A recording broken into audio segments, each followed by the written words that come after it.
सास पतोह दूनो लोग आपने आपन करता बड़ाई आ रउआ सबके बीच में सुनावे जा रहल बानी सास पतोह के लड़ाई।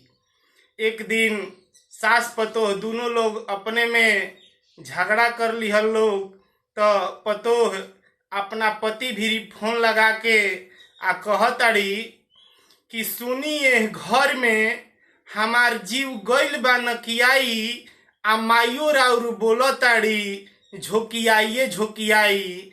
एक दिन ना एक दिन दे देव जान अपन खाइए के जहर आ नाही तो हमरो के ले चली अपने संगे शहर।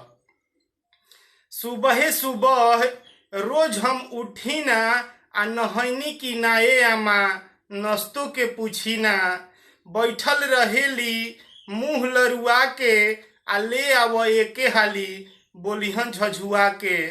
रातों के जब सुतत घरी जाई गोड़ दबावे दबैला बिना या काज नइखे लागेली भगावे।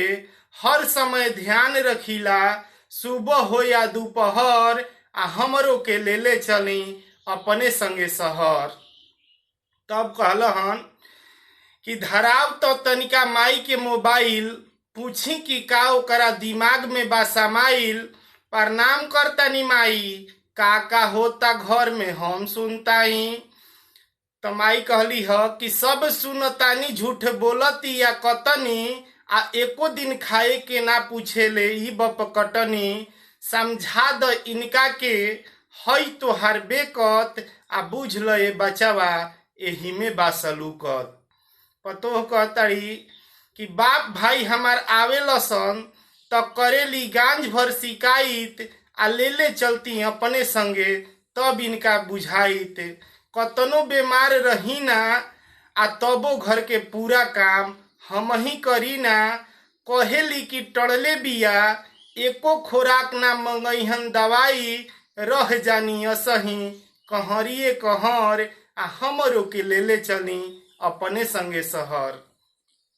सास कहताड़ी कि जब जुट जइहन हमार बाप भाई आ तबे एकरा छितरा जाला बाई। जब एकर बाप भाई अइहन देख के होले खुश, कबो जाई ओह घर में तो कबो जाई ओह घर में फानिए फान आ कबो पकौड़ी तो कबो बजका खियाई छानिए छान। हमारा बाप भाई के तो मीठो पानी के ना पूछे आ खनो ले आके आगे ध देले छूछे। हमरा जियते चलावतिया अपने हुकूमत आ समझा द इनका के एही में बा सलूकत।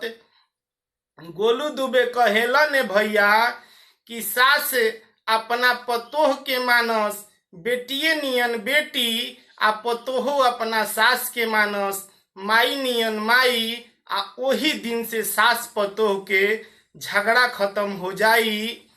सभी भोजपुरिया श्रोता से कवि गोलू दुबे जी के तरफ से हाथ जोड़ के सादर प्रणाम बा। अगर ई कविता अच्छा लागल होई तो एकरा के अंत तक सुनब सभे और लाइक सब्सक्राइब शेयर और कमेंट जरूर करब जा। जय हो भोजपुरी, जय हो भोजपुरिया समाज।